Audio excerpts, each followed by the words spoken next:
90,000 years ago, humans were already like you. They loved, they feared, they dreamed. But there were no cities, no writing, no history. For tens of thousands of years, humanity lived and left almost nothing behind. So what were we doing all that time? Tonight, we go back, not centuries, not millennia, but to a world before civilization, before bronze, before the wheel, before everything you call modern. A world with no records, yet already fully human. And the first thing you must understand is this: it was not empty. It was alive. Morning in the deep past begins with a sound, not an alarm, not a notification, not the distant machinery of a world that runs on schedules. Morning begins with the particular quality of light that comes through whatever is covering you: hide, leaves, the woven grass of a simple shelter, and with the sound of the world reasserting itself after the quiet of the deep night. Birds. First.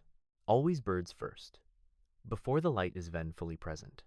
Before you could read by it, or see the expressions on faces. Birds are the alarm of the ancient world, and they have been running on time for longer than humans have existed.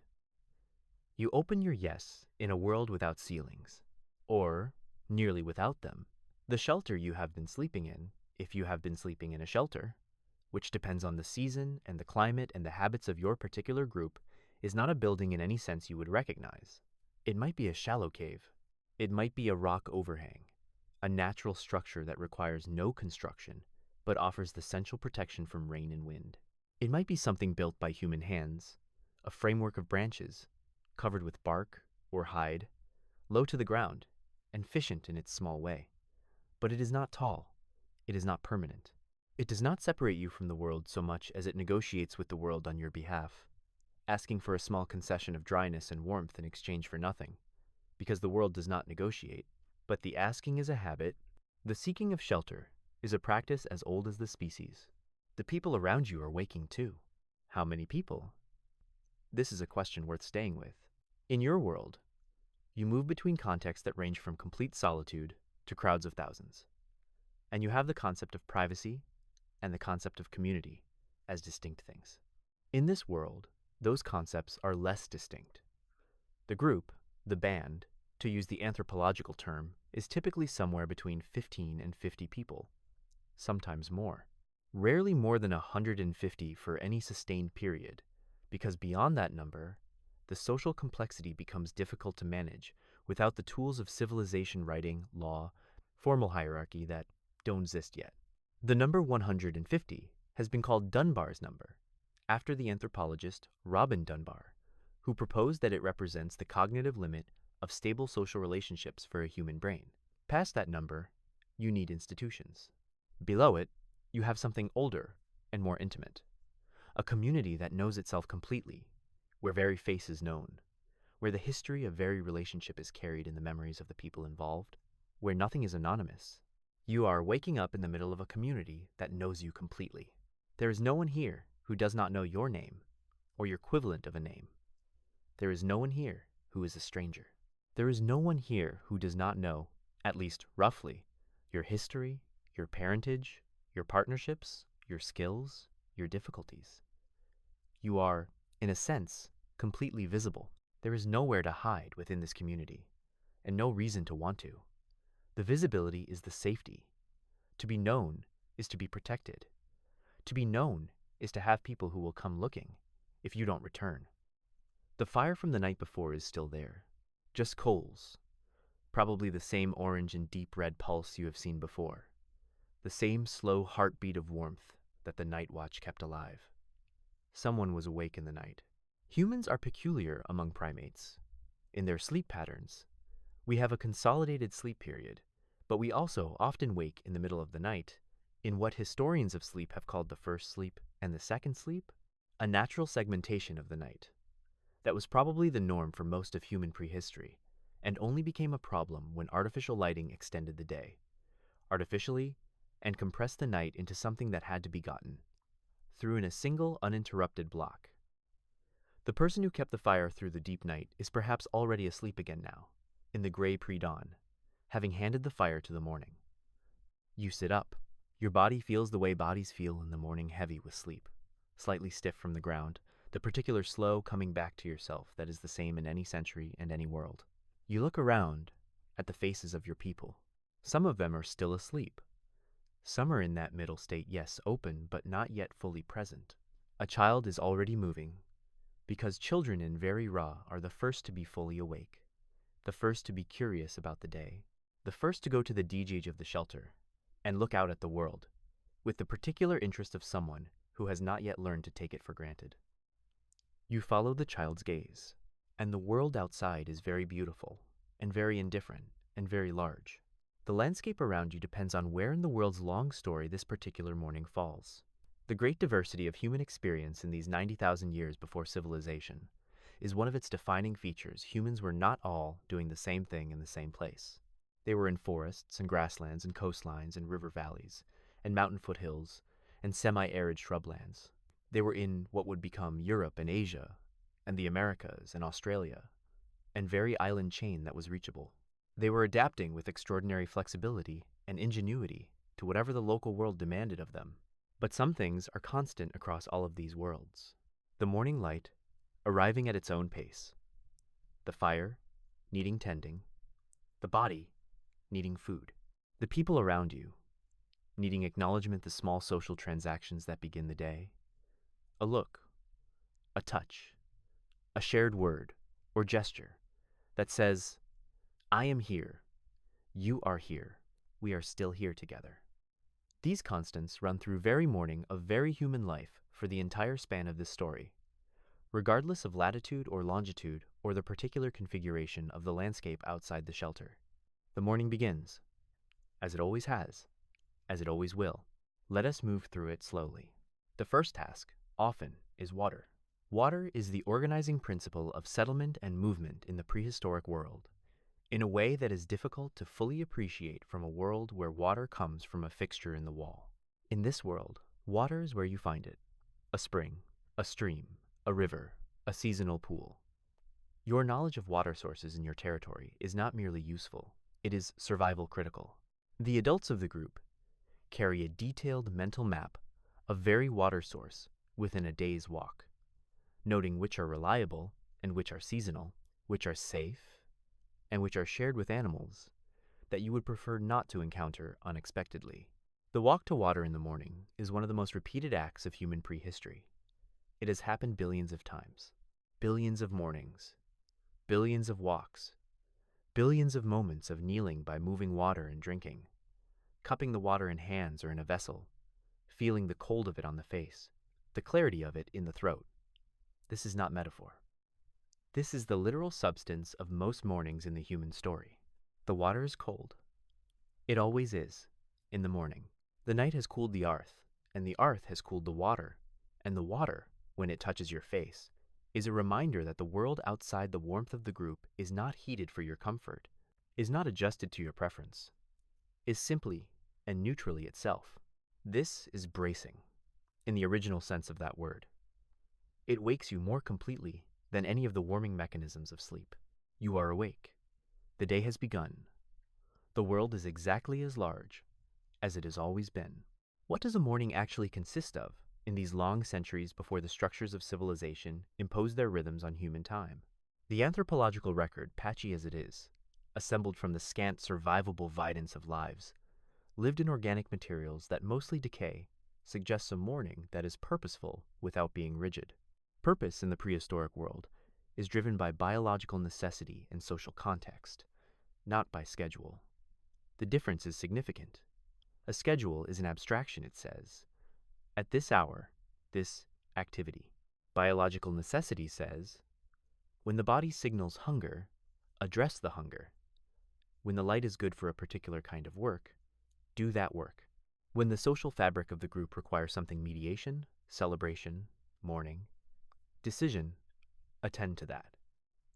This is not laziness. It is not aimlessness. It is a different relationship to time than the one you have been trained into, and it is worth sitting with as a concept because it is the relationship to time that your body still has underneath all the training. Your body does not know about schedules. Your body knows about hunger and tiredness and light and dark, and the urgent and the calm. The schedule is an overlay, sophisticated and useful, but an overlay on something much older. In the morning, people at what there is to at. Sometimes this means cooking. The vidance for controlled use of fire for cooking goes back at least 1,000,000 years, and the practice of cooking food, transforming it through heat into something more digestible, more calorie-dense, safer, is so fundamental to the human story that some researchers believe cooking is what made us human in the first place. The human gut is small relative to other primates because it offloaded some of the work of digestion to the external process of cooking. The human brain is large, partly because the extra calories freed up by cooking were available to power it. We are, in a profound sense, cooked creatures.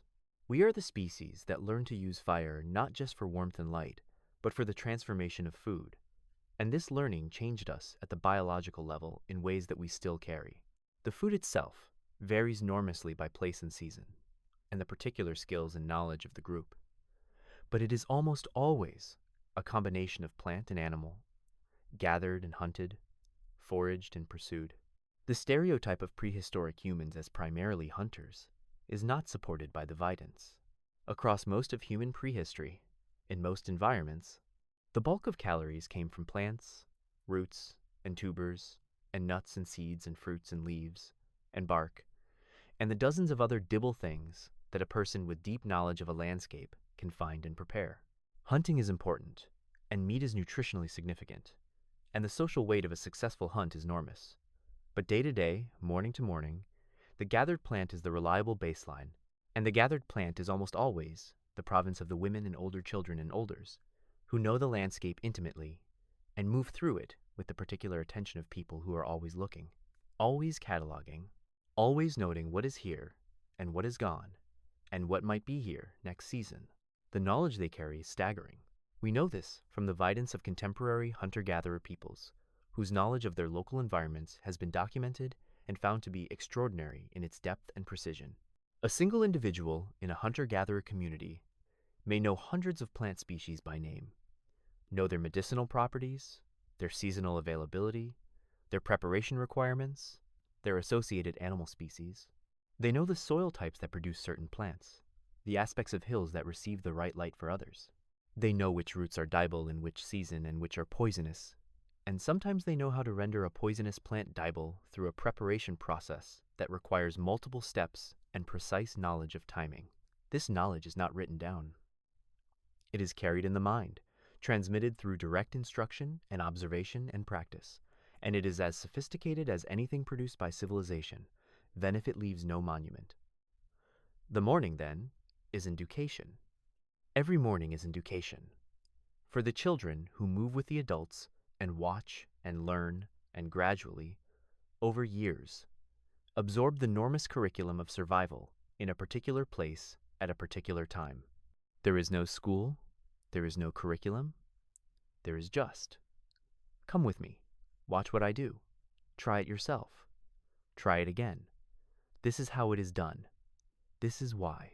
This is what happens if you do it wrong.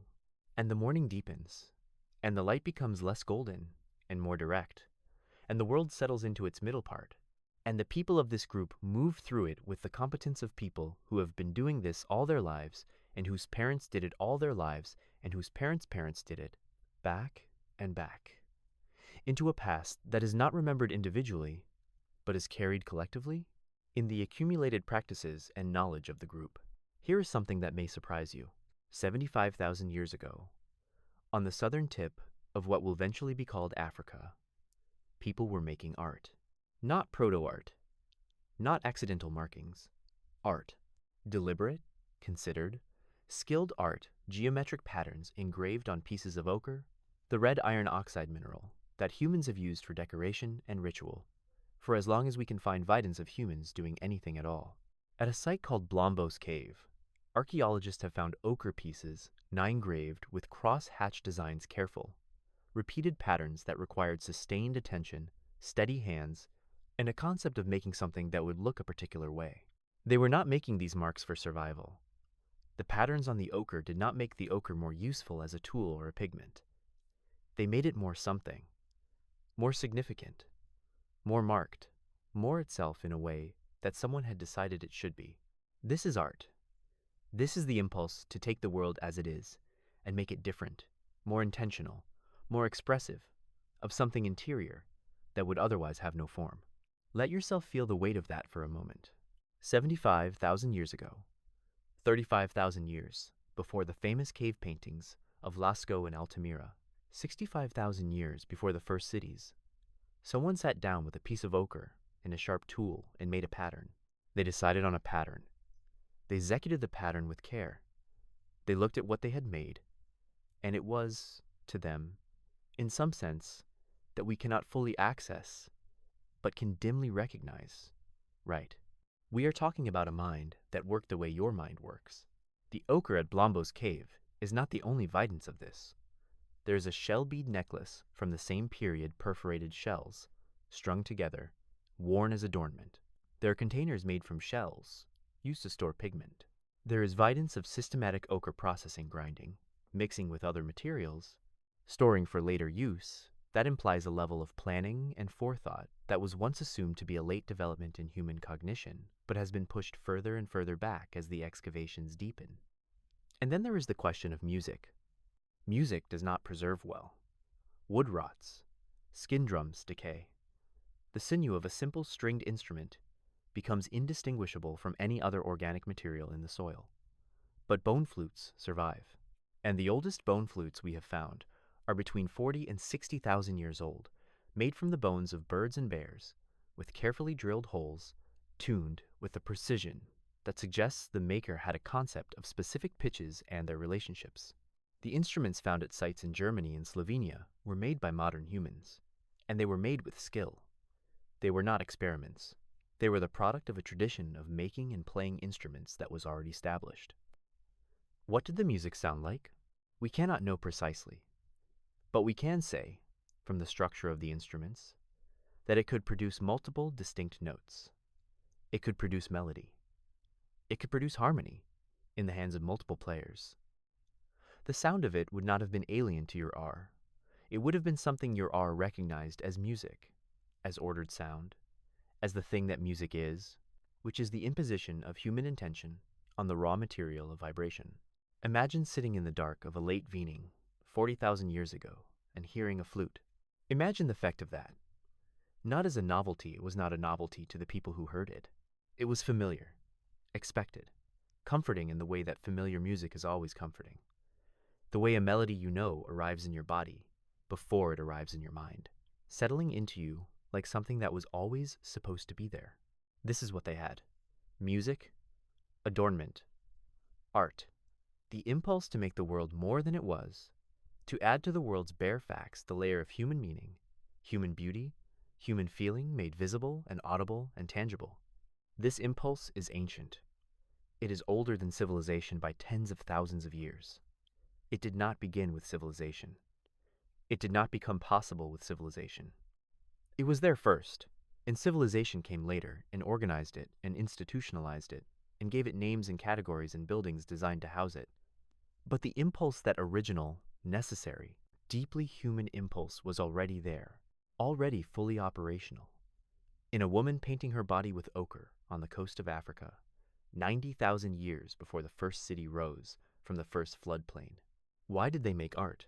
This is a question that seems to have a simple answer, because they were human, and humans make art. But the simplicity conceals something important. The making of art, the decoration of objects, the wearing of adornment, these are not random behaviors. They are social behaviors. They communicate.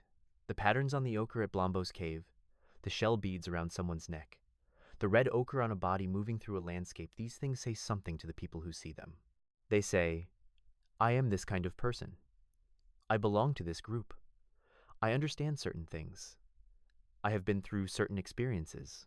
I have status, or I am coming of age, or I am in mourning, or I am celebrating. Art, in this oldest sense, is a language before language, or perhaps alongside language because there was language too, almost certainly. The capacity for complex, recursive, symbolic language is built into the human brain in ways that suggest it evolved long before the archaeological record gives us clear evidence of it. By 90,000 years ago, the anatomical structures that allow human speech were already in place. The hyoid bone, the small bone in the throat that anchors the muscles of speech, is found in its modern form in fossils dating back hundreds of thousands of years. The FOXP2 gene, associated with the fine motor control needed for speech, was present in Neanderthals, who shared our world for most of this 90,000-year period. People were talking. They had been talking for a very long time. What were they talking about? Everything. The same things you talk about, filtered through a completely different material reality. Food and its location. People and their behavior. Children and their development. Weather and its implications. Relationships and their complications. The past, remembered and constructed into narrative. The future, imagined and planned for. The present, interpreted and discussed and disagreed about. And stories. Stories, above all. The anthropological vidance from contemporary hunter-gatherer groups and the evolutionary arguments about why storytelling exists at all converge on a striking conclusion. Storytelling is not a luxury or an entertainment. It is a cognitive technology. It is the way that information that cannot be directly observed is transmitted through a community, information about how to behave in social situations, information about the consequences of certain actions, information about the nature of the world as interpreted by people with more experience than you. Story is how knowledge moves through time without writing. And in the firelight of a group camp, in the evening when the work of the day is done, and the darkness has gathered, and the fire is the center of everything, the stories come. They have always come. They will always come.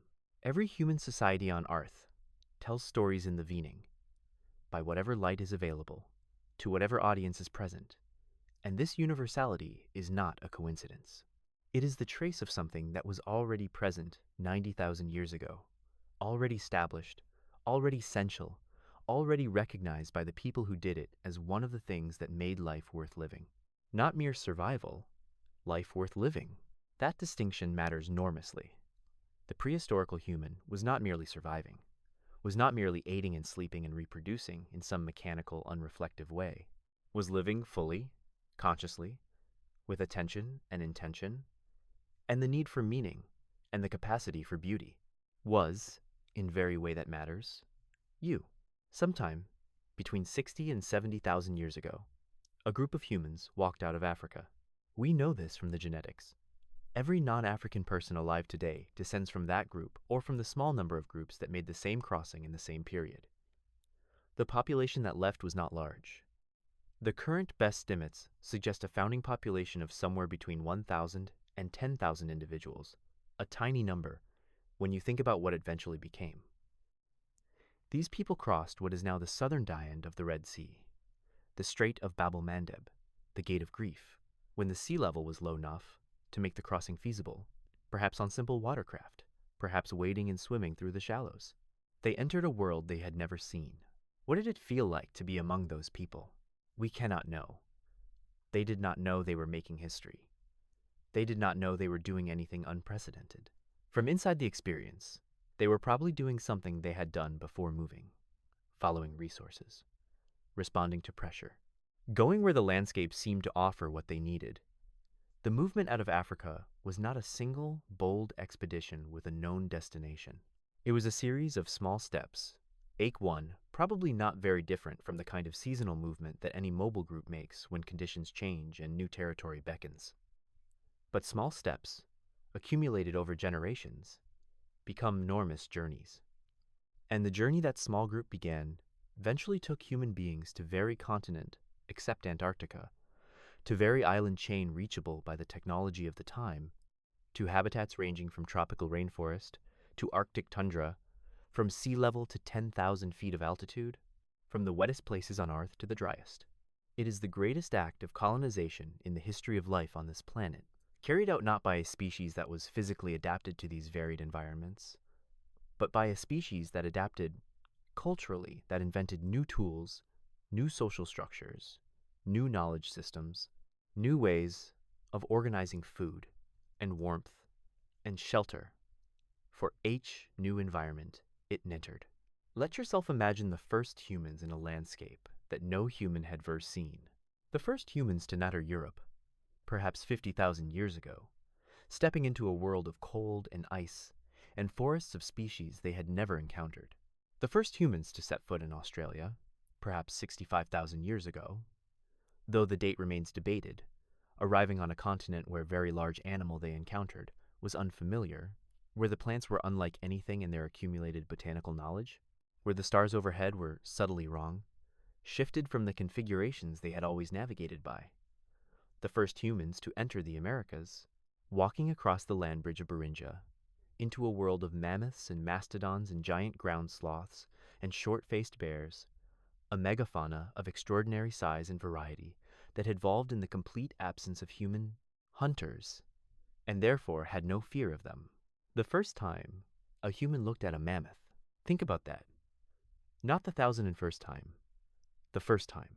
The moment when a person who had grown up in a world without mammoths encountered one for the first time, its size, its smell, the sound of its movement through the landscape, the particular way it moved its trunk, the intelligence visible behind those small yes. What was that experience? We cannot know, but we can feel the shape of it, the mix of awe and calculation and fear and fascination that attends any first encounter with something entirely outside your experience. The first humans in the Americas killed mammoths. Not immediately, the learning took time. The development of effective techniques for hunting something that large took generations. But they figured it out. As humans, always figure it out. As the long record of human adaptability demonstrates again and again, put humans in a new environment and give them enough time, and they will understand it. They will develop the knowledge, the tools, the social structures, the stories that make life possible in that particular place. This adaptability is not celebrated enough in the standard telling of human history, which tends to focus on the dramatic inventions, agriculture, writing, cities, and underplay the slow, extraordinary achievement of surviving and thriving in very environment on Earth for tens of thousands of years before any of those inventions. The people who walked into Europe 50,000 years ago did not have agriculture. They did not have cities. They did not have writing.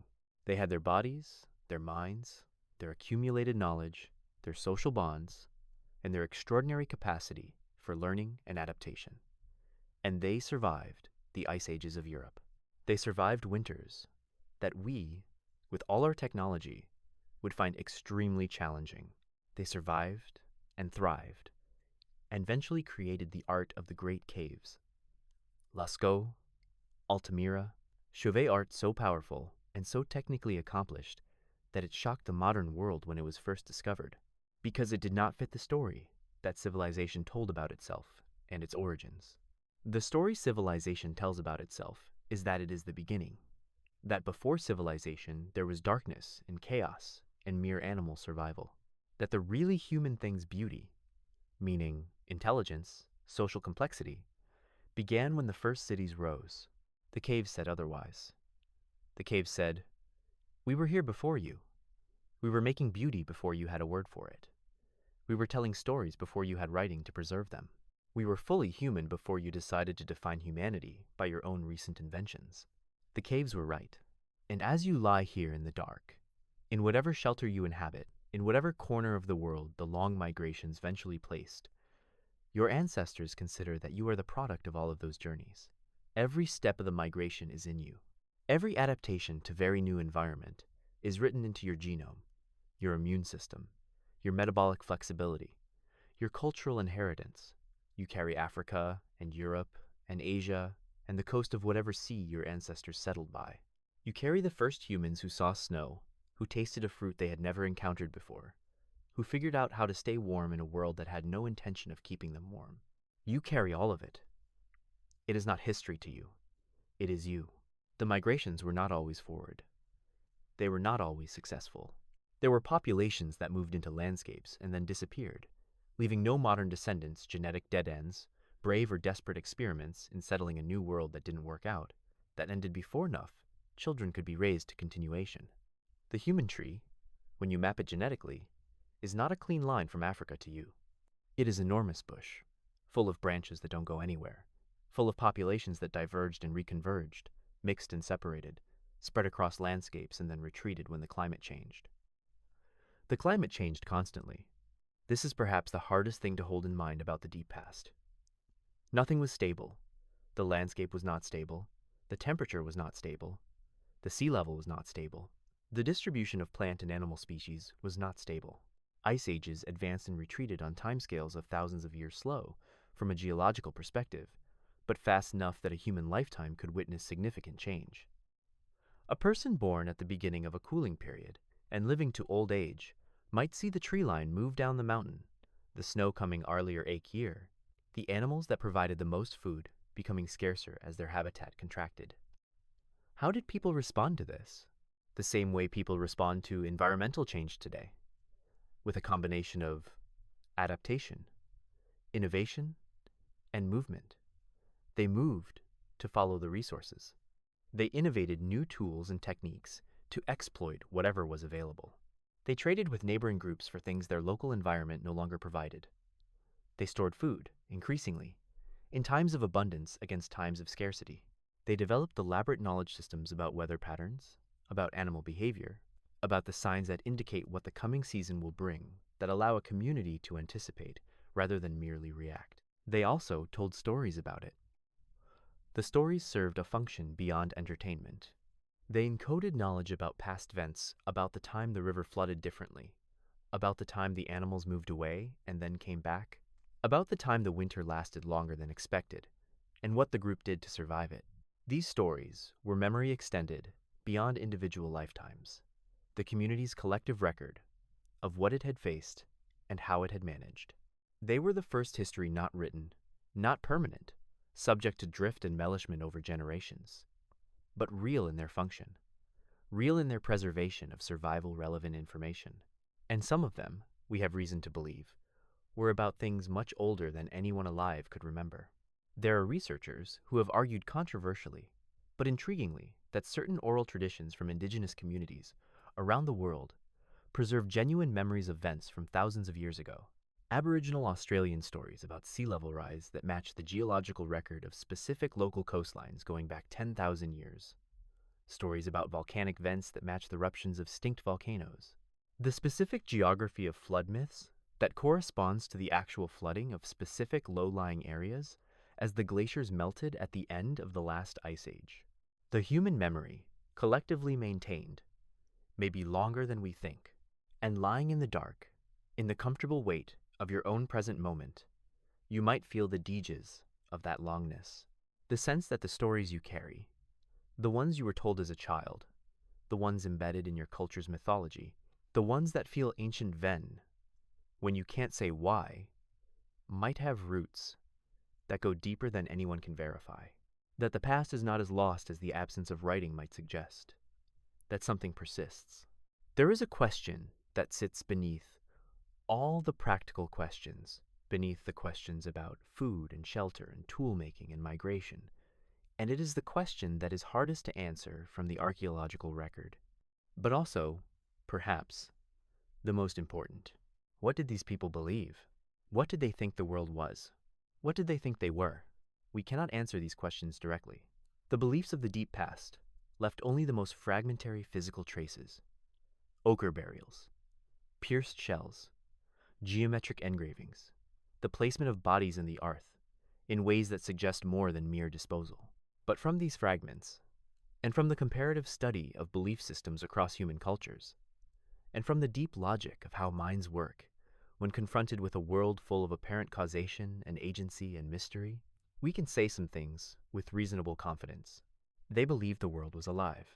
Not alive in the metaphorical sense that a contemporary person might mean when they talk about the aliveness of nature. Alive in the literal sense, animated by intentions, by wills, by something that might be called spirit, or agency, or personhood, depending on the translation. The river was not just water in a channel. The river was something with a character, a disposition, a relationship to the people who lived along it. The mountain was not just geology. The storm was not just meteorology. The animals they hunted were not just meat on legs.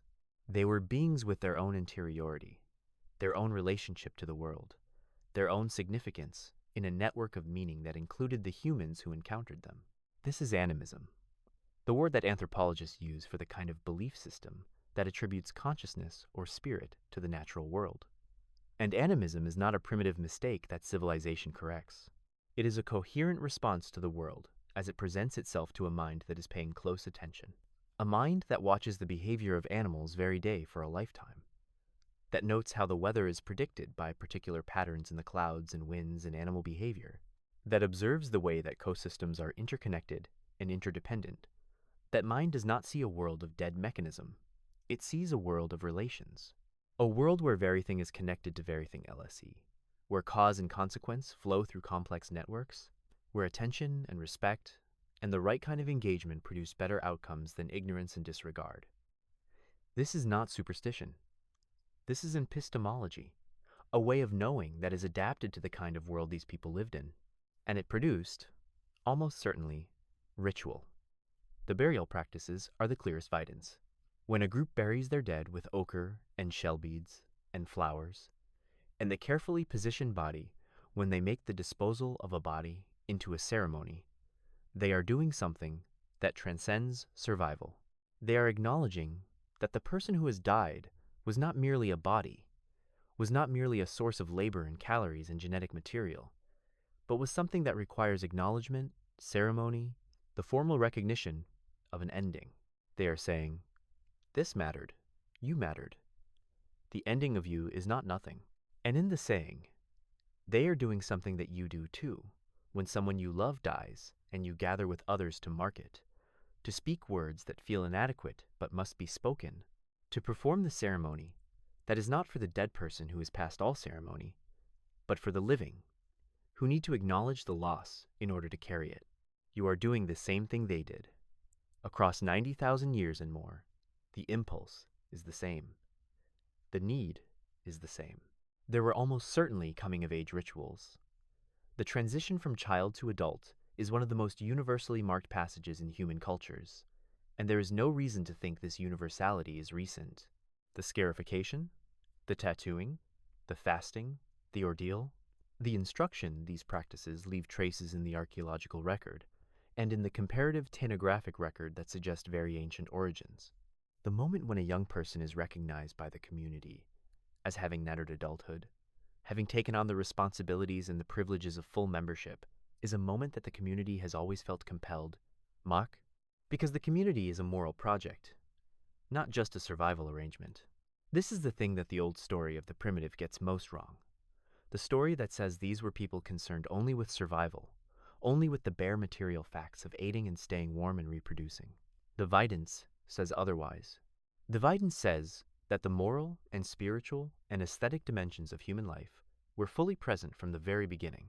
The concern for fairness anthropologists studying contemporary hunter-gatherers consistently find elaborate mechanisms for the prevention of excessive accumulation of resources by any individual, for the sharing of windfalls, for the leveling of status through humor and social pressure.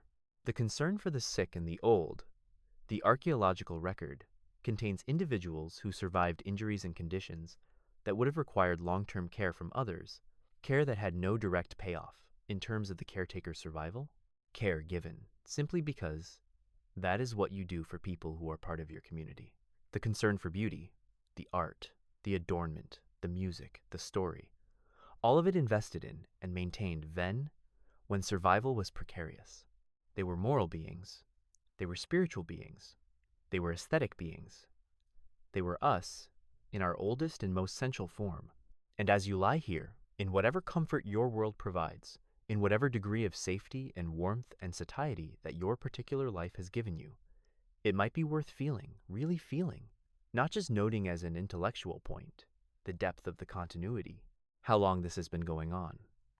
How many people have lain in the dark and felt the particular weight of being human, the blessing and the burden of a mind that is large enough to comprehend its own smallness, that is curious enough to ask questions that have no answers, that is social enough to need others desperately, and individual enough to be lonely then among them.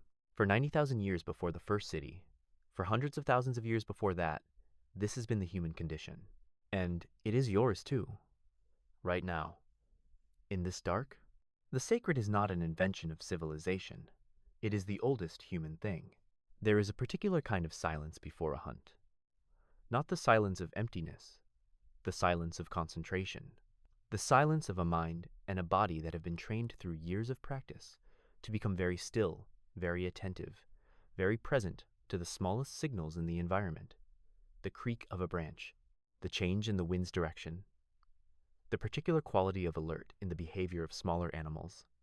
That tells you, if you know how to read it, that something significant is nearby.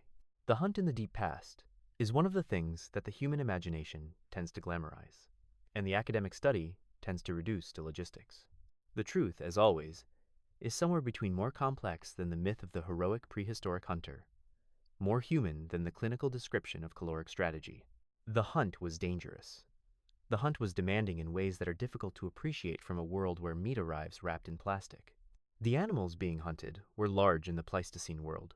Before the megafaunal extinctions that humans contributed to, the animals available in many landscapes were significantly larger than their modern equivalents. Aurochs, the wild ancestor of domestic cattle, stood 6 feet at the shoulder and weighed up to 3,000 pounds. Cave bears were larger than grizzly bears. Woolly rhinoceroses and woolly mammoths were simply enormous.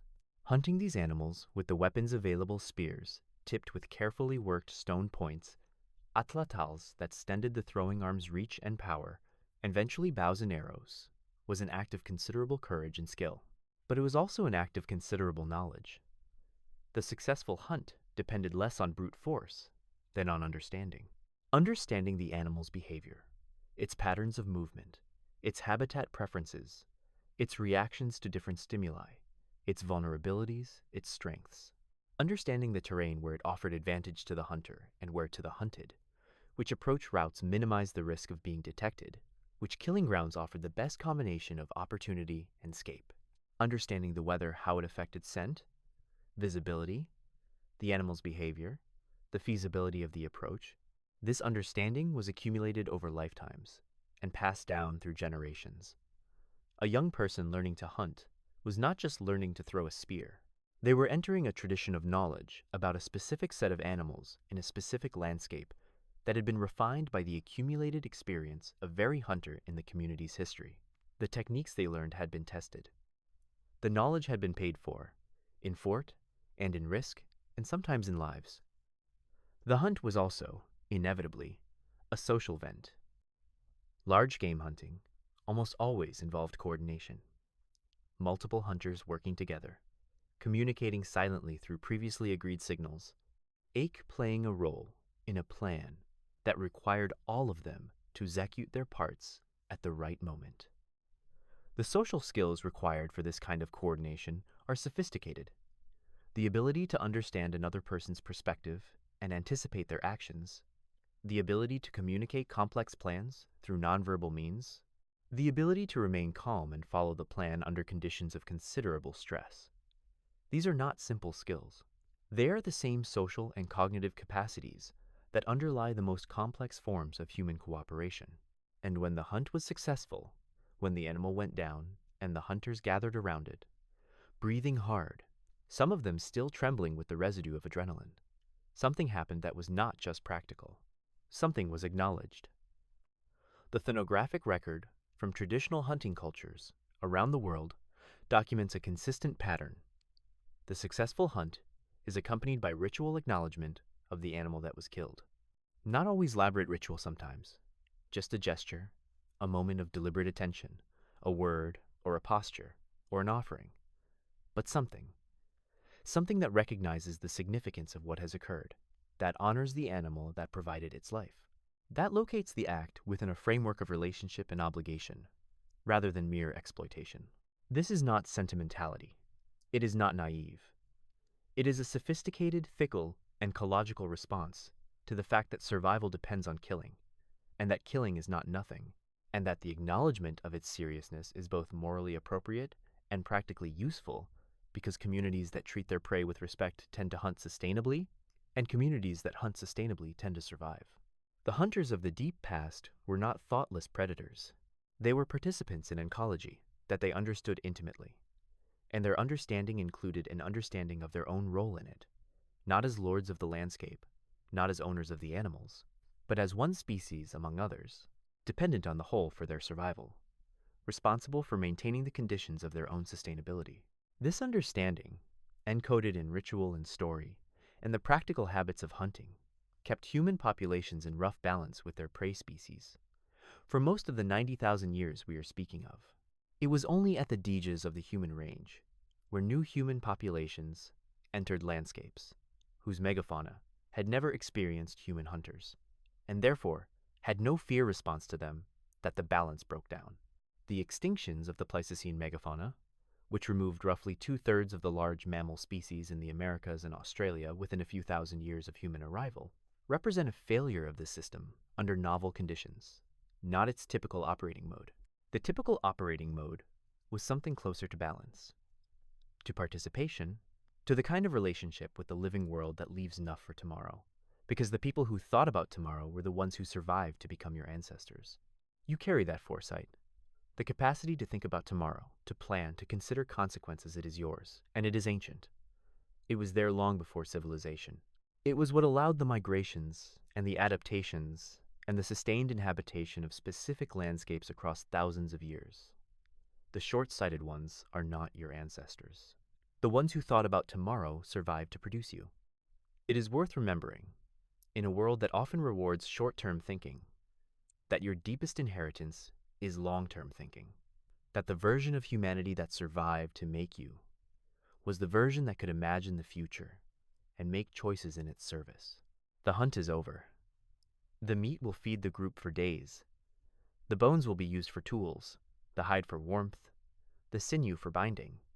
Nothing is wasted. The economy of scarcity makes full use of everything the animal provided. This is not primitive. This is sophisticated resource management, applied at the level of the individual kill rather than the national policy, but operating on the same principle. Nothing that has value should be discarded if it can be used. The hunters return to the camp as the afternoon softens into evening, and the community gathers, and the fire is built higher. And tonight the meal will be more generous than most nights, and the stories told around the fire will include the story of today's hunt already being narrated, already being shaped into the form it will take in the retelling, already becoming the kind of story that teaches the young how it is done, and reminds the old of hunts they have known. The story and the hunt are inseparable. The hunt produces the story. The story teaches the next hunt. The circle turns. It is always turned.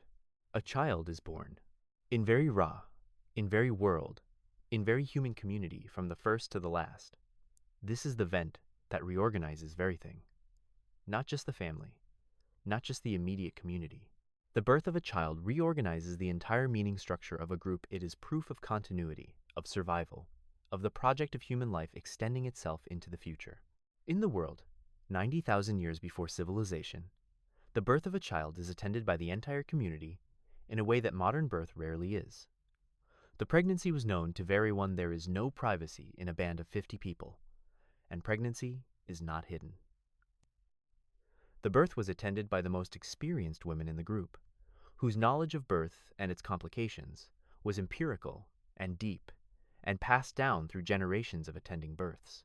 The child, when it arrived, was received not just by its parents, but by its entire social world. The infant mortality rate in the prehistoric world was high, very high. The best estimates suggest that roughly half of children born in the Paleolithic died before reaching reproductive age, from infection, from accident, from the cold, from the 100 ways that a small body is vulnerable in a world without medicine. This is a fact that should not be sanitized or glossed over. It was a reality that shaped the emotional landscape of life in the deep past in ways we can only partially imagine. Every child that survived was a small miracle. Every child was invested with the love and attention and care that a community gives to things it is not certain it will keep. The raising of children in a hunter-gatherer band is not the work of the nuclear family in isolation. It is the work of the entire community. The concept of alloparenting, the care of children by individuals other than the biological parents, is deeply embedded in human evolution. Human babies are born more helpless than the young of any other primate, requiring more prolonged care, and the care of a human infant is too demanding for one or even two caregivers to manage alone. The human species evolved in communities that shared the burden of childcare across multiple adults, and the evidence for this is written into the biology of the baby, its helplessness, its capacity to form strong attachment bonds with multiple caregivers, its need for extended social engagement for normal neurological development. It takes a village. This phrase has become a cliché, but like many clichés, it encodes a truth that was once freshly observed. It takes a village to raise a human child because the human child evolved in a village.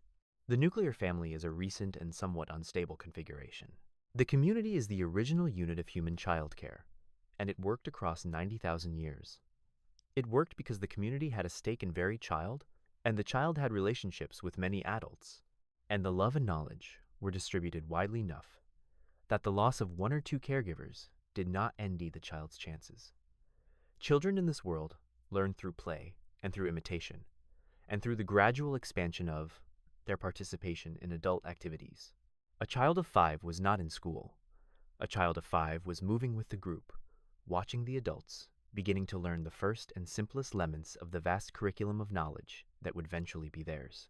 By 12 or 13, they knew a great deal. By 15 or 16, they were largely capable. By their early 20s, they were full participants in the economic and social life of the group. The learning was embedded in the living. There was no separation between education and life, because education was life, the slow accumulation of competence through observation and practice and failure and correction, mentored by people who cared whether you succeeded, not because they were paid to care, but because your success was their success, because the community rose and fell together, because the knowledge of one was the knowledge of all.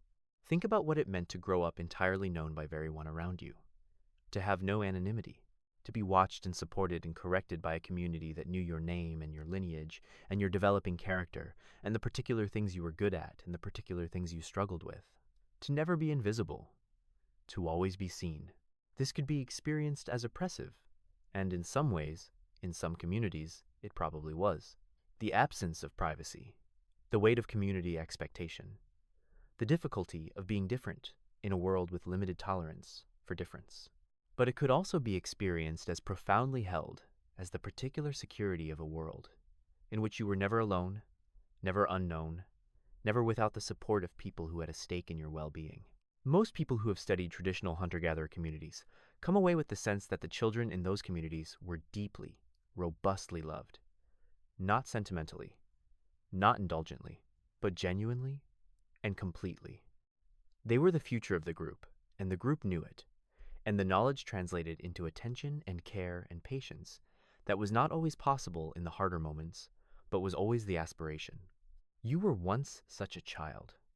Your most ancient ancestors, the ones whose survival made your existence possible, were once such children held by their communities through the dangerous early years, taught the vast curriculum of survival and meaning and belonging, released gradually into the full participation of adult life. The love that surrounded those children is in some sense the source of you, not in a mystical way, in the most literal biological and social way. The children who survived did so because of the care they received. The care was provided by communities that functioned.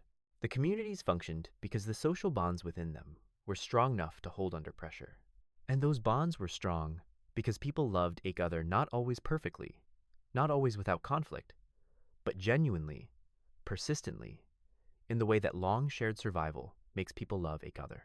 You are the product of that love.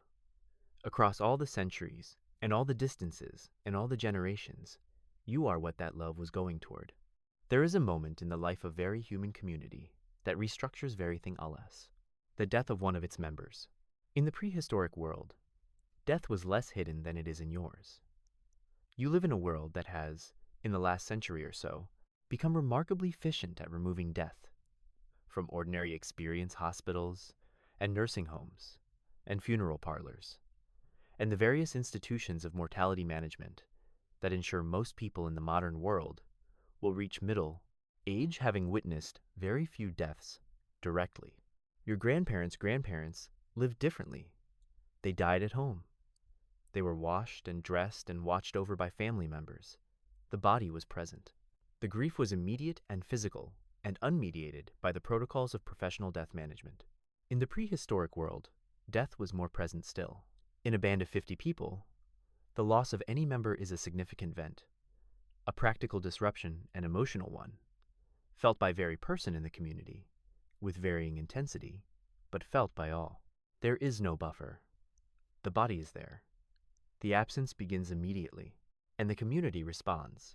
The burial practices of the deep past, wherever they are found, whenever they occur, suggest a response that is more than disposal, the care taken with the positioning of the body, the ochre placed around or on the dead person, the objects buried with them, tools, ornaments, food, the effort expended in digging the grave in a world without metal tools, where very foot of earth is moved by hand or with a simple implement, and a proper grave takes significant labor. This fort says, this person mattered. This Ning deserves acknowledgement. The community insists, against the simple logic of survival, on spending time and energy on someone who can no longer contribute to the group's survival. This insistence is deeply human. It is the assertion that people are more than their utility, that the ending of a person is more than the removal of a resource. And then, the grief. The grief that follows death in the prehistoric world is, we have very reason to believe, as acute and as complex as the grief you have experienced or witnessed. The biological substrate of grief, the particular cascade of neurological and hormonal events that produces the physical sensations of acute loss, the tightening of the chest, the difficulty breathing, the intrusive thoughts, the way the absence of the person keeps being rediscovered, the way places and objects and times of day associated with them suddenly become unbearable. This substrate is ancient. It is shared with other social mammals. It is part of the price of the attachment that makes human social life possible. You cannot have the love without the grief. They are the same capacity, the same openness to another person, expressing itself in two different circumstances, when the person is present and when the person is gone. The people of the deep past knew this. Not in those words, not in any words, necessarily, but they knew it in the body, in the way that all the most important knowledge lives, below language, in the felt experience of being alive and losing what you love. And they developed, over time, practices for managing it. The rituals of mourning, the structured acknowledgement of loss, the prescribed behaviors that give form to the formless experience of grief, that channel it into something the community can hold together, are universal in human cultures. Every human culture mourns.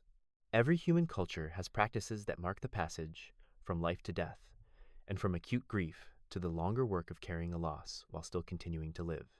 These practices serve the survivor. They serve the community. They create a shared space in which loss is acknowledged collectively, in which the burden is distributed across many people rather than left entirely with the most immediately bereaved, in which the community demonstrates to ache of its members. If you were lost, we would do this for you. You matter to us. Your Ning would be marked. This promise is one of the deepest things a human community offers its members. And it was there, this promise, this practice, this communal acknowledgement of loss, long before civilization. It may be as old as the human capacity for attachment itself. The dead were remembered. The memory was kept alive through story, through the deliberate act of speaking the dead person's name, of describing what they did and who they were, of incorporating them into the narrative of the group. The dead did not disappear entirely. They persisted in the community's memory, in the objects they had made, in the children they had raised, in the knowledge they had transmitted, in the particular gap their absence left that showed the precise shape of what they had contributed. This is what it means to be remembered. Not to have a monument, not to have a Wikipedia page. To have people who, when they do the things you taught them, think of you. Who, when they look at what you made, feel you in it. Who carry you in the specific way a memory is carried, not as a data point, but as a presence, sometimes faint and sometimes vivid, always somehow real. The people of the deep past remembered each other this way, and in some sense, attenuated, diffuse, carried through generations of retelling and transformation. Some of what they were persists in you, not as specific memories, not as stories you know you inherited, but in the practices and responses and ways of being human that were shaped by their accumulated experience and that you carry without knowing you carry them. You are partly made of their remembering of ache other. That is one of the stranger and more beautiful facts about being human. Time in the prehistoric world was not the time you know. Not because people experienced its passage differently. The basic temporal perception of a moment and an hour and a day is probably similar across all humans and all Ras. But the structure that time was organized into, the meaningful units that made it legible and plannable, was entirely different. The fundamental unit of time in the prehistoric world was the season, not the week, not the month, in the calendar sense. The season, the experienced, embodied, sensory reality of a particular time of year, recognized by the quality of light, and the behavior of animals, and the state of plants, and the temperature of the air, and the smell of the earth. Spring is not a date on a calendar. Spring is the smell of thawing ground, and the particular call of certain birds returning from wherever they spend the cold months, and the green flush of new growth at the base of last year's dead stalks. Spring is felt in the body before it is recognized by the mind. The people of the deep past knew the seasons with an intimacy that is nearly impossible to recover in a world where the temperature in very room is constant, and the produce aisle offers tomatoes in January. They knew what ache season meant, what it required, what it offered, what it was leading toward. The calendar was the landscape. The year was read in the movements of animals and the states of plants and the angles of the sun and the patterns of the stars. And ache season had its motional register, its particular quality of experience that was shared by the whole community. Spring was relief. After the privations of winter, the cold, the reduced food supply, the enforced closeness of shelter, spring was the world offering itself again. The first dibble green things, pushing up through the mud, were greeted with a kind of joy that is difficult to access from a world where scarcity is not a seasonal reality. The arrival of migratory animals, the beginning of the hunting that would replenish stores depleted by winter, the simply physical pleasure of warmth returning these things, were experienced as gifts, and the gratitude for them was real and deep. Summer was abundance, the peak of the year's generosity, the fullest larder, the most available food, the warmest nights. But summer was also work, the most intensive gathering and preserving and hunting, the preparation for the winter that was always coming. The people of the deep past did not live entirely in the present. They were constantly working against the future, building the stores and the preparations that would make the hard times survivable. The industriousness of a summer day in a hunter-gatherer community rivals anything civilization has produced in terms of sustained, purposeful effort. Autumn was a kind of sweetness, tinged with warning. The fullness of the harvest season, the nuts, the berries, the last roots, the animals fattened by summer, and therefore at their most nutritious, combined with the lengthening nights and the cooling air, and the knowledge that winter was not far. The preparation became urgent. The preservation of food, the waterproofing of shelters, the accumulation of everything that would be needed when the landscape stopped providing. Winter was the test. In temperate and cold climates, winter was the season when the accumulated knowledge and preparation of the rest of the year was put to proof. The question winter asked was, did you do enough? Did you learn enough? Store enough? Plan enough? Cooperate enough? The answer was given in the survival or death of members of the community, and the community that had done enough lived to face the next year's spring. But winter was also something LSA. Winter was rest. Winter was the season when the intense external demands of foraging and hunting were reduced by the weather's prohibition, when the community was forced indoors, forced together, enforced into the particular intimacy of shared shelter and shared warmth and shared time. And in that enforced intimacy, the social and cultural life of the community flourished.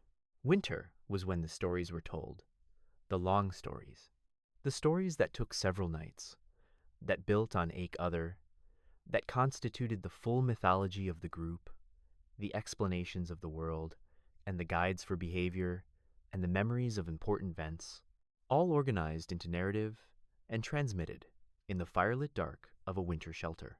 Winter was when the olders taught, when they had the time and the audience, the young people who were not yet going far in this weather, who were captive in the most benign sense of that word, who were available to receive the knowledge that the old people carried and needed to transmit before their time ran out.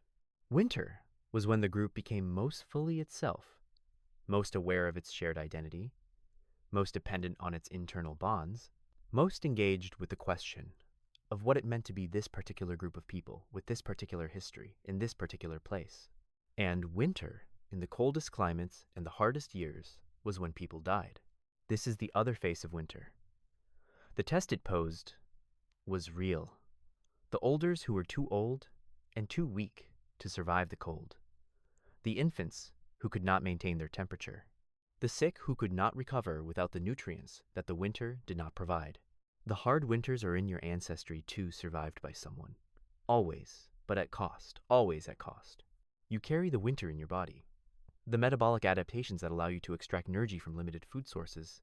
The fat storage that is now a problem in a world of abundance, but was an essential buffer in a world of seasonal scarcity. The immune responses shaped by the particular diseases that swept through winter communities.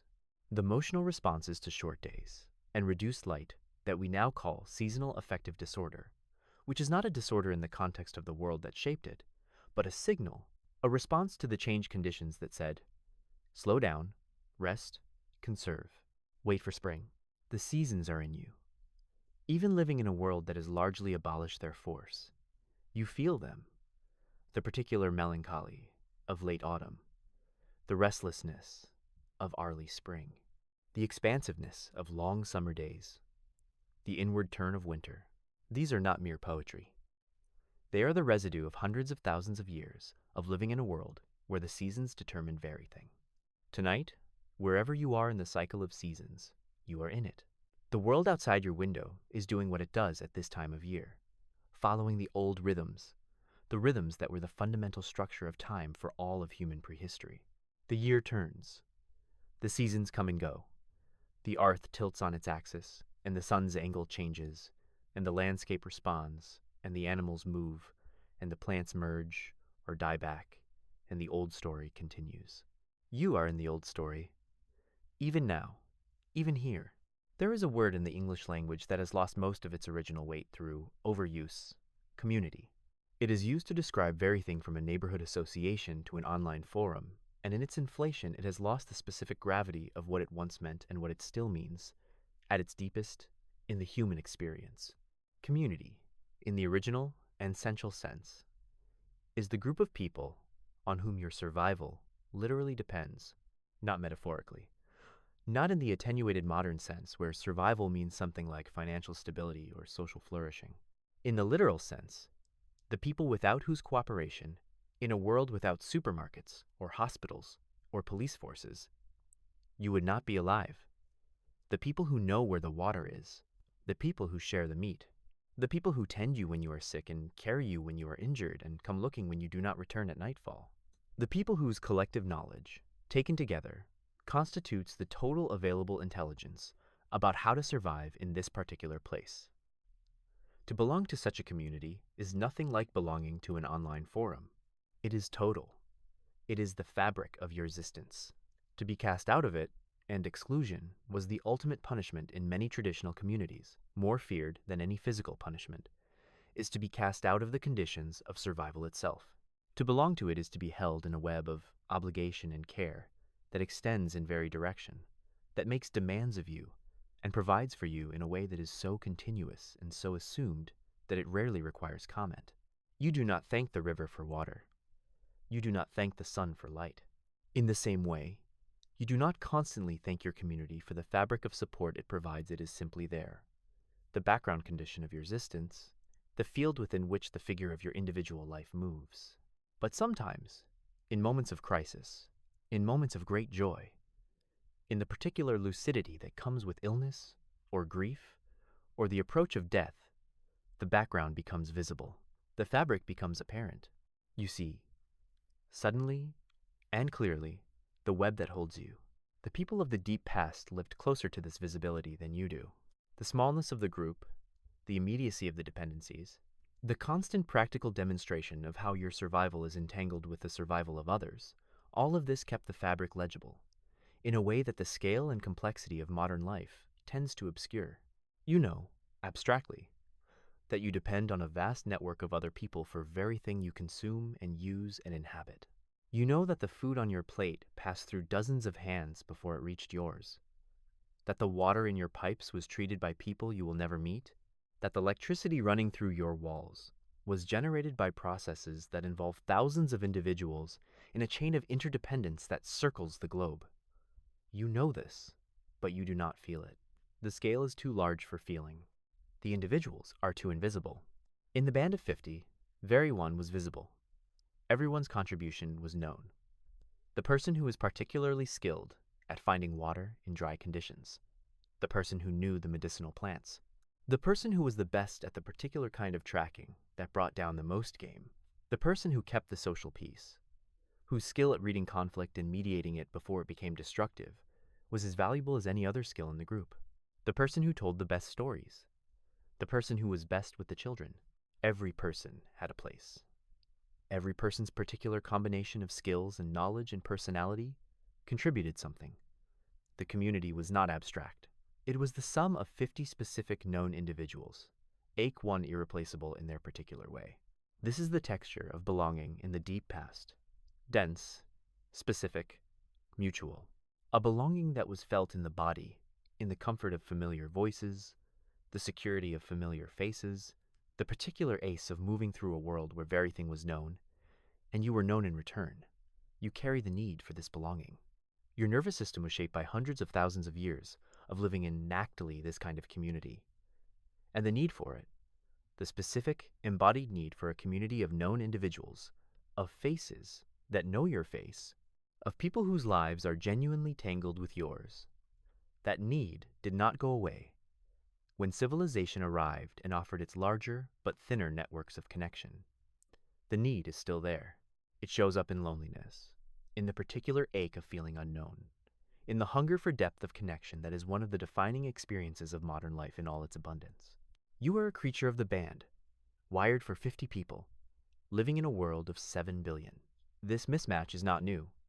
It has been present since the first cities rose, and the first civilizations offered the trade of depth for breadth. But the mismatch is real, and the loneliness it produces is real, and acknowledging it, really sitting with it, is one of the ways of understanding what the deep past can tell you about the present. You are not broken because you need more intimacy than the modern world typically provides. You are ancient. You are correctly wired for a world that no longer exists in the form that wired you, and the adjustment to the world that does exist is ongoing and imperfect, and worth treating with compassion rather than judgment. The belonging you need is real. The community your nervous system is looking for is real. Then when the structures of modern life make it difficult to find. The 50 people who know you completely, or the approximation of them, the smaller and imperfect version that modern life permits are worth looking for and worth tending, because the web of mutual care and mutual knowledge is not a luxury. It is what you were made for. It is the oldest human technology. And lying in the dark now, in whatever aloneness or togetherness your particular life has arranged for you, feel the thread that runs between you and the people who matter to you. The people who would come looking if you did not return. The people whose absence would leave a specific and irreplaceable gap. The people in whose presence you feel the particular ace of being fully known. That thread is very old. It has been running, in various configurations, for the entire length of the human story. It ran in the band of 50 in the forest. It ran in the Arley villages. It ran in very human community that very sustained itself against the indifferent pressure of the world. It runs in you, now, connecting you to the people you carry in your daily consciousness as you move through your life. The belonging is ancient. The need is ancient, and the satisfaction of it when it comes, when you are in the right company, in the right moment, and the fabric of connection becomes briefly visible. That satisfaction is ancient too. It is one of the oldest pleasures available to a human being. Your body is an archaeological site, not in a metaphorical sense, in the literal sense that your body contains layers of history, strata of adaptation, ake one deposited by a particular environment and a particular set of challenges over a particular span of time. The newest layers are on top, the oldest at the bottom, and the whole thing functions together as a single organism that has to navigate the present while being partly constituted by the past. The cardiovascular system that is beating in your chest right now was shaped, over millions of years, by the demands of sustained movement through landscape of walking long distances, of running in pursuit of prey or in flight from predators, of climbing and swimming and carrying and the full repertoire of physical activity that characterized daily life in the deep past. It was not shaped for sitting. This is not a moral judgment. It is a biological fact, and the consequences of it, the particular way that sedentary modern life stresses the cardiovascular system, the particular way that sustained movement relieves that stress are written in the medical literature with great clarity. Move. The body is asking you to move. It has always been asking you to move. In the 90,000 years before civilization, the answer to that request was built into the structure of daily life. Now it requires deliberate first. The creation of artificial conditions, gyms, running paths, the conscious decision to do with intention what your ancestors did, simply because the world required it. But this is not the most important thing the body knows. The most important thing the body knows is connection. The human body is a social instrument of extraordinary sensitivity. It responds to the presence of others, to the sound of a familiar voice, to the touch of a hand, to the simple fact of being in the same room as another person, with physiological changes that are specific and measurable. Heart rate variability increases in the presence of trusted others. Cortisol levels drop. The parasympathetic nervous system, the rest and digest system, the system that allows deep rest and deep digestion and deep restoration, activates more fully in the presence of safe company than in isolation. You are physiologically different. At the cellular level, when you are with people you trust and feel safe with, versus when you are alone or with people you don't feel safe with. Your immune function is different. Your inflammatory responses are different. Your cognitive performance is different. The quality of your sleep is different.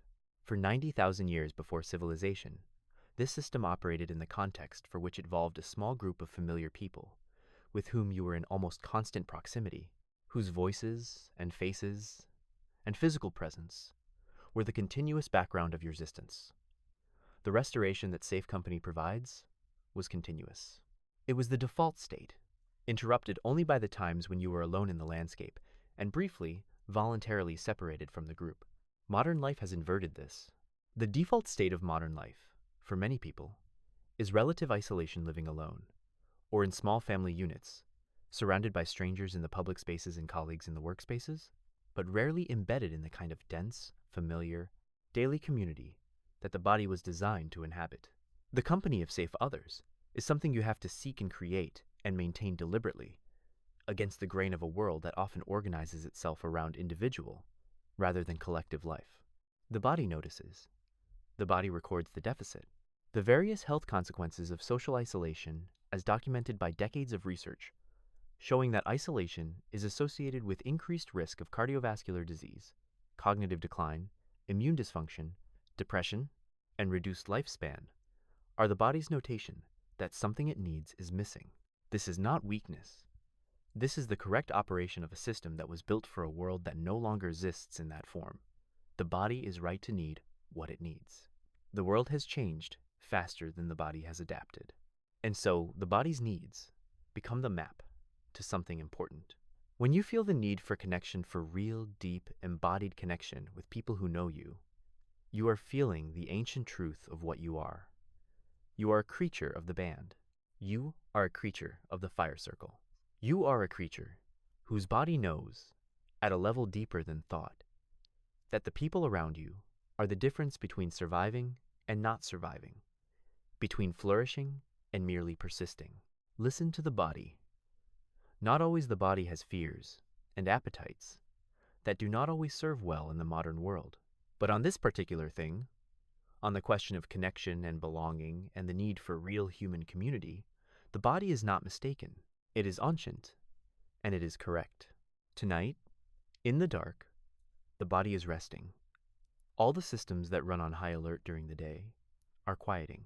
The nervous system is shifting from the sympathetic fight, flee, pursue, assess to the parasympathetic, restore, repair, integrate, rest. This shift is ancient. It has been happening in human bodies very night, for as long as human bodies have existed.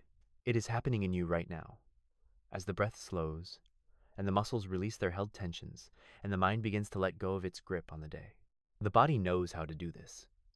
It has been doing it for hundreds of thousands of years. Trust it.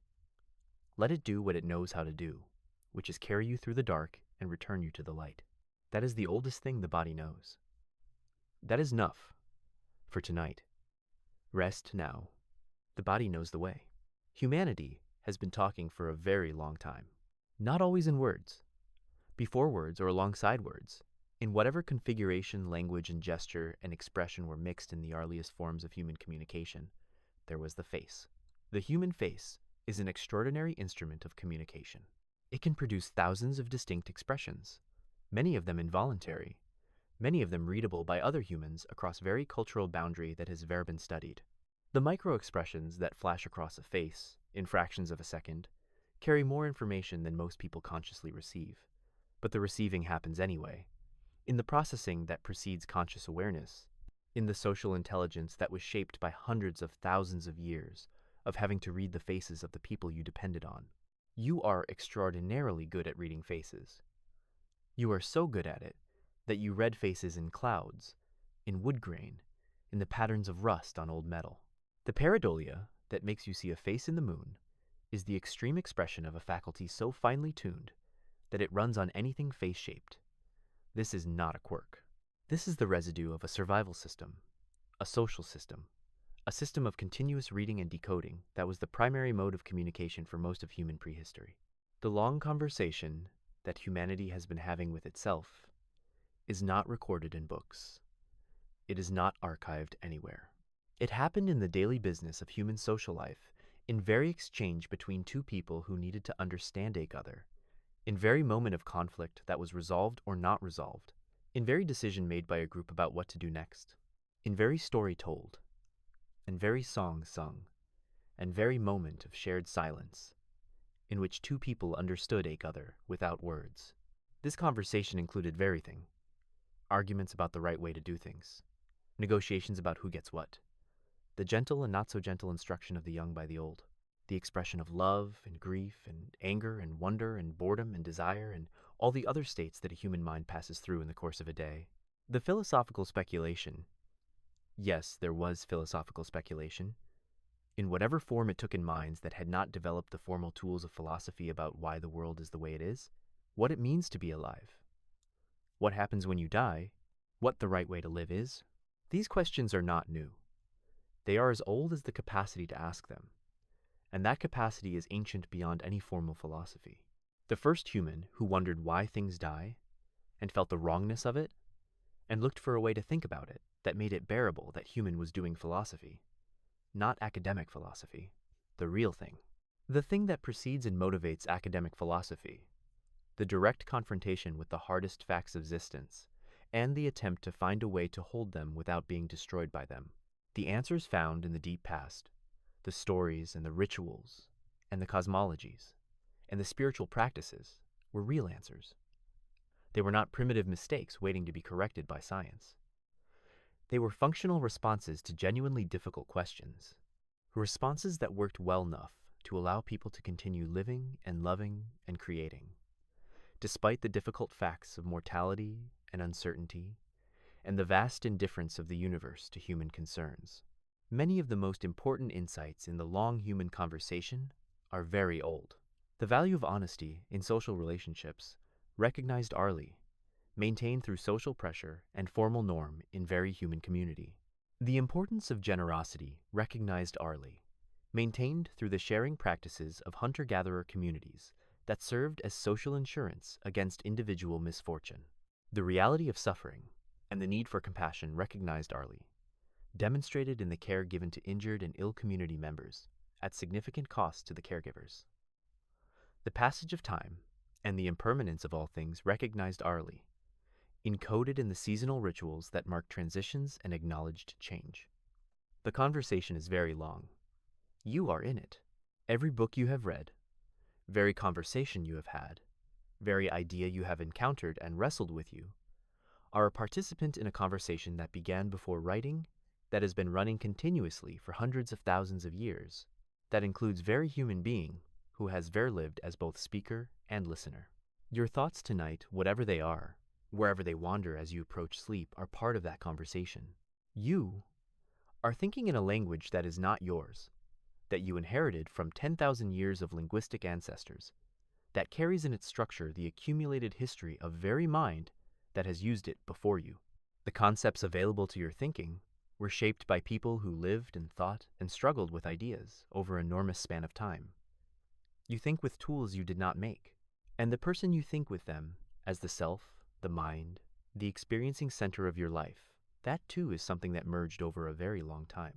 The particular configuration of self-awareness and social awareness and temporal consciousness that constitutes the human inner life was not always present.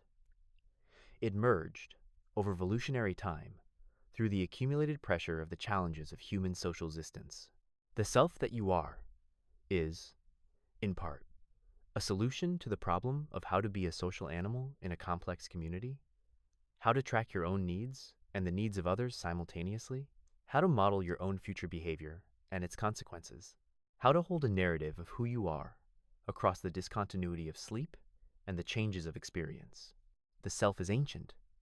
It is yours, and it is ancient, and it is the most intimate part of you, and it is also the most shared, because very human who has very lived, inhabited a self, looked out at the world from the inside of an experience, to felt the particular existential loneliness and the particular existential connection that comes with being a self in a world of other selves.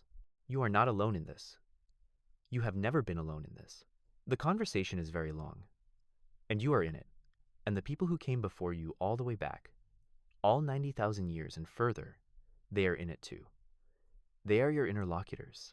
They speak to you through the structures of your mind and the habits of your body and the emotional responses that run through you as you navigate your one particular life in your one particular world.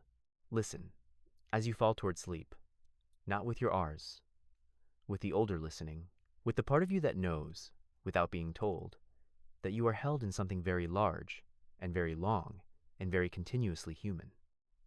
The conversation continues. You are part of it. Sleep now.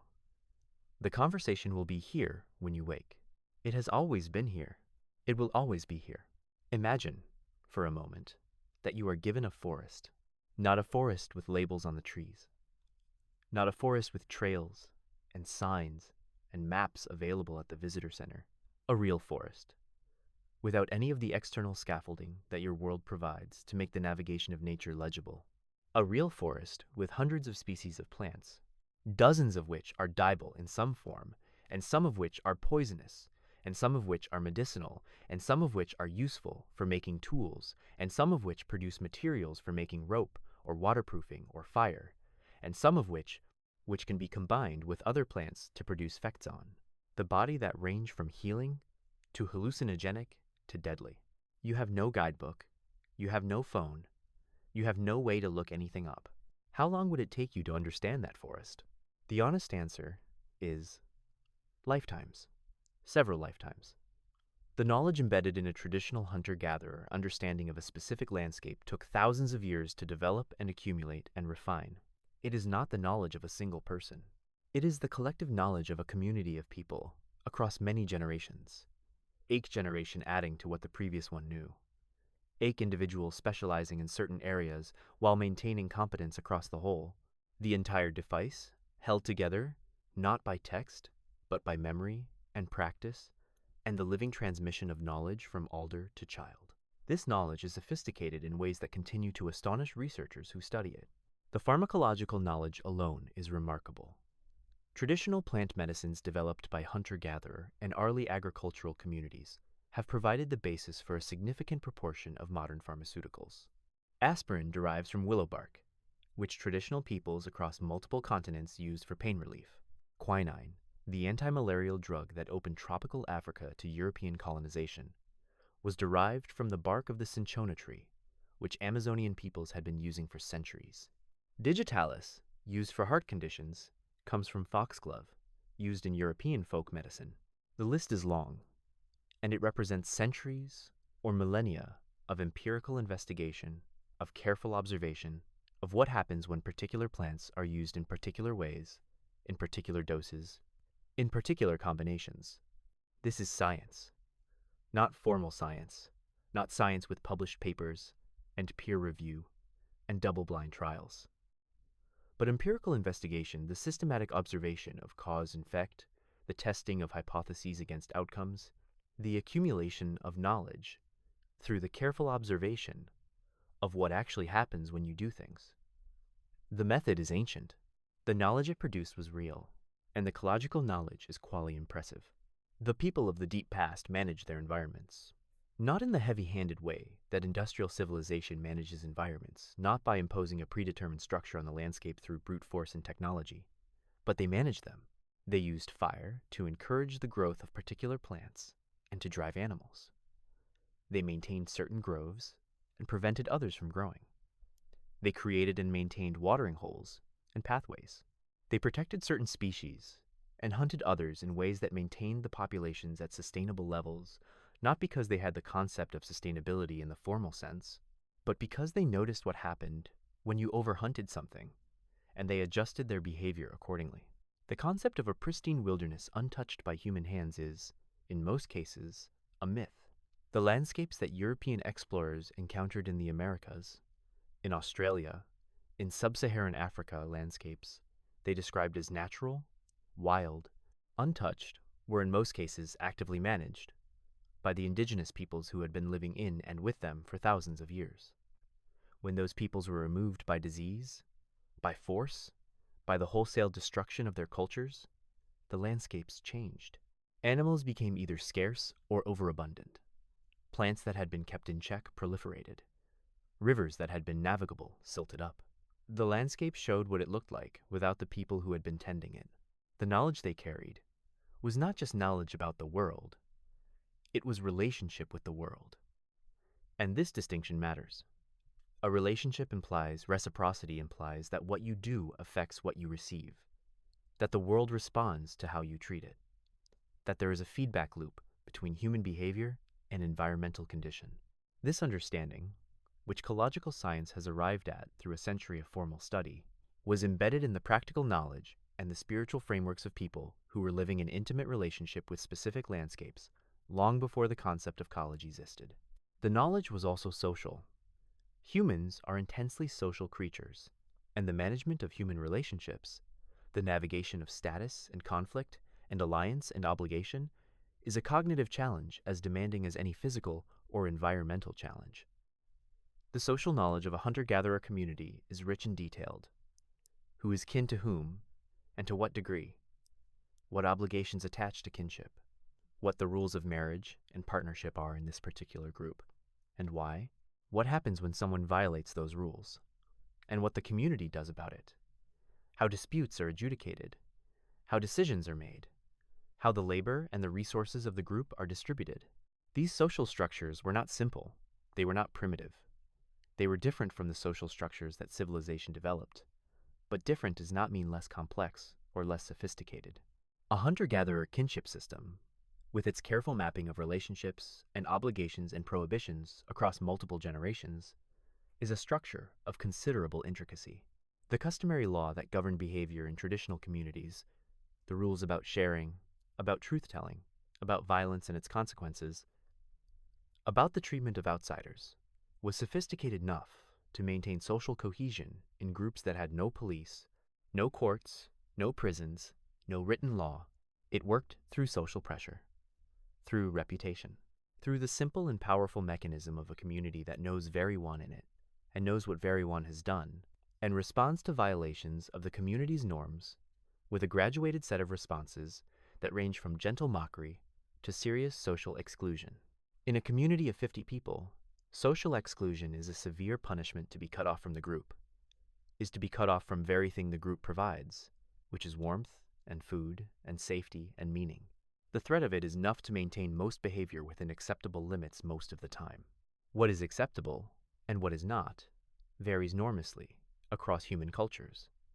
But the existence of norms, the existence of rules, however implicit, about how members of the community, should behave toward each other, is universal. It is another of the things that was there from the beginning.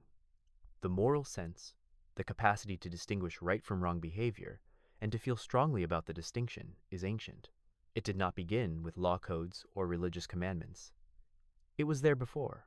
It is in you, right now, in the particular quality of discomfort you feel when you see someone treated unfairly, in the warmth you feel when you see genuine generosity, in the anger that arises when you witness cruelty.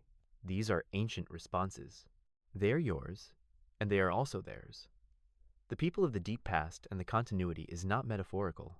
The motional architecture that produces those responses is the same motional architecture, shaped by the same long evolutionary process, inhabited by the same fundamental biology.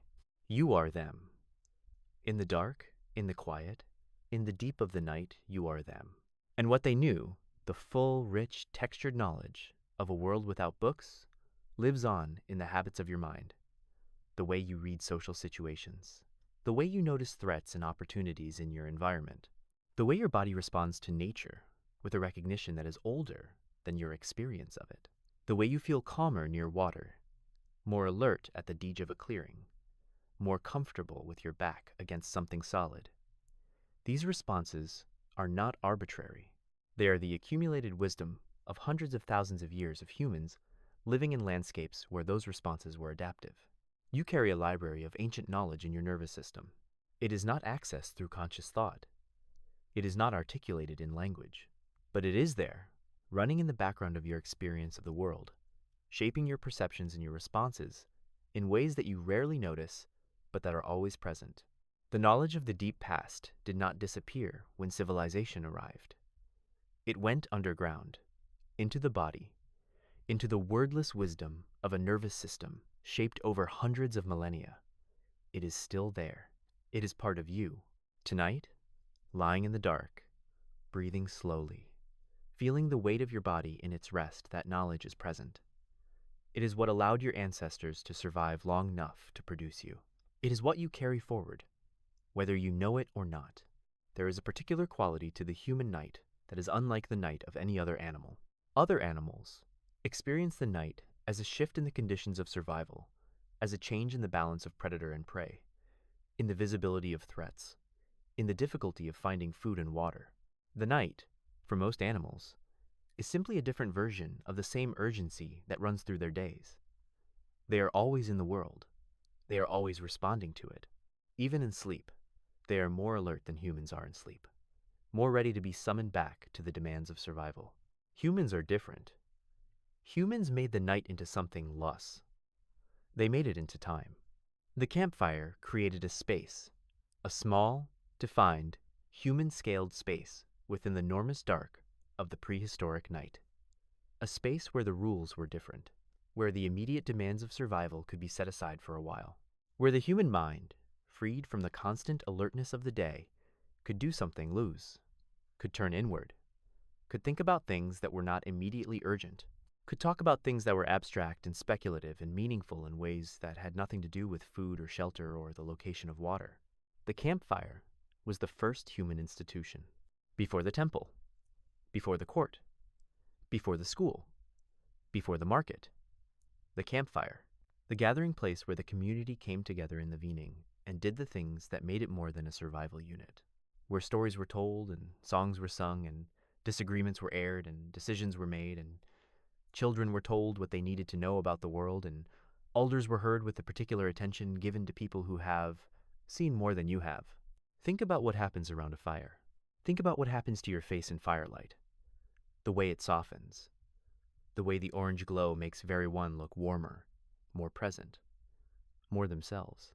The way firelight creates a quality of attention that is different from daylight attention, more inward, more contemplative, less focused on the periphery of the visual field, and more on the center, on the faces of the people across the fire from you.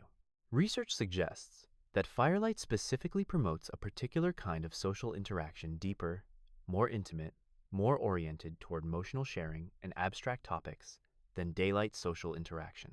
The effect is not psychological, it is physiological.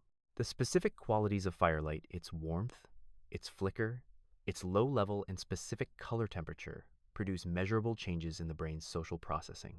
This is why the campfire has never gone away. Not really. The dinner table with candles, the bonfire on the beach, the fireplace that serves no heating function but that people gather around anyway, instinctively, in the evening when the day is done. The fire pit in the backyard on a summer night, the campfire in the mountains, around which people say things they wouldn't say in daylight, in offices, in the structured social context of the daytime world. The campfire calls something out of people. It called something out of the people of the deep past. Every evening, for 90,000 years before the first city, people gathered around fires and became more fully themselves, more honest, more reflective, more connected to each other, and to the things they cared about. The fire was the place where the human being, who spent the day being a survival machine, could be something more, could be a person. In the firelight, the stories came. The great stories, the ones that explained the world, that made sense of suffering and death and the mysterious behavior of the universe. The origin stories, which very human culture has. The trickster stories, which almost very human culture has: the coyote, the raven, the spider, the fox. The figures who embody the creative disorder of intelligence applied irreverently to the rules of the world. The hero stories, which describe the journey of an individual into danger and transformation and return, a structure so consistent across human cultures and across time that some researchers believe it represents something innate in the human narrative imagination, a template that the storytelling mind defaults to because it encodes something true about the structure of meaningful human experience. And in the firelight, the music. The drum that humans have been playing in some form, with some material for as long as humans have been making things. The voice, raised in melody. The particular quality of singing together, which produces a physiological response in the singers, a synchronization of breathing, a release of hormones associated with bonding and trust and well-being that is its own form of medicine, its own form of social technology. Groups that sing together are more cohesive. Their members feel more connected to each other and more committed to the group's shared project. The ancient practice of communal singing is not mere entertainment. It is social engineering of the gentlest and most human kind. And in the firelight, the silence. The comfortable silence that falls between people who know each other well enough to not need to fill very moment with words. The silence in which the fire speaks in its own language of crackle and sigh, and the stars above are very bright and very numerous. And the world is very large and very old, and you are very small in it, but you are warm and you are not alone. This silence is also yours tonight, right now, in the dark, in whatever world you inhabit. However far from any fire and any group of people you may be, there is a thread that runs from this moment, back to that firelit silence, back to the hundreds of thousands of evenings when humans gathered around flames and felt what you are feeling now, which is the particular peace that comes from having survived another day, and being, for this moment, safe. You are never entirely alone in the dark. The company of all those who came before you, who felt what you feel, who needed what you need, who were frightened by what frightens you, and comforted by what comforts you, that company is always present, not as ghosts, not as supernatural presences, as something more real than that, as the very structure of what you are, as the DNA in your cells that was shaped by their survival, as the neural architecture of your brain that was formed by the cognitive demands of their world, as the emotional responses that run through you and that ran through them, unaltered in their fundamental character across the enormous distance of time. You are made of them. They are present in you. When you feel wonder at a landscape, they felt it. When you reach for someone in the dark, they reached. When you tell a story to make sense of something that has happened to you, they told stories. When you look up at the stars and feel the mixture of smallness and belonging that the stars produce, that feeling is ancient beyond all imagination. It is one of the oldest human feelings. It may have been the first. Look up, then now, then with your yes closed. Feel the sky above whatever ceiling is above you. Feel the distance of it. Feel the stars that are there, whether you can see them or not, burning in the dark at distances that make the 90,000 years of this story seem like nothing at all. They are there. They have always been there. The people of the deep past navigated by them, told stories about them, used them to measure the passing of seasons and the approach of certain times of year. They were the clock before clocks. They were the calendar before calendars. They were the proof that the world had a structure, an order, a regularity that could be learned and relied upon. In a world that was often uncertain and often dangerous, the stars were dependable. They rose and set at predictable times. The patterns they made were consistent. They could be known. In a world without certainty, the stars were the first certainty. And they are yours too. The same stars, the same sky. Changed slightly, the slow wobble of the Earth's axis has shifted. Which stars appear at the celestial poles? Which constellations rise at certain times of year? But the sky is recognizable. If you were transported to the night sky of 90,000 years ago and looked up, you would see the same Milky Way, the same great arc of light that is your galaxy seen Dajan. You would see the same moon in its same terminal phases. You would see most of the same stars. The sky connects you to them more directly than almost anything else. And so does the dark. The human experience of darkness, of lying down and letting the day go, of trusting that the night will pass and the morning will return, of surrendering to the vulnerable openness of sleep, this experience is unchanged. The biology of sleep is ancient. The particular stages of it, the light sleep and the deeper sleep and the dream-rich sleep and the deepest, most restoring sleep, these were all present in the humans of the deep past, as they are present in you. The dream was there. The morning that followed the dream was there. The particular texture of waking, the slow return of awareness, the brief moment of not knowing where or when you are, before the mind reassembles the context that was there. You do not have to imagine any of this. You do not have to reach for it.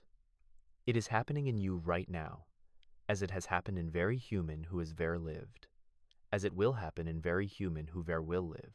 The continuity is not behind you. It is you. Let yourself feel it. The deep, long, quiet continuity of being human.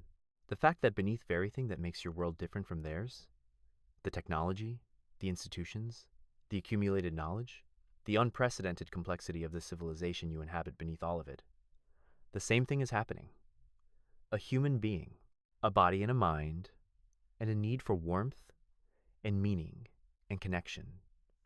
A creature that asks questions and tells stories and makes things beautiful and mourns its losses and reaches for others in the dark.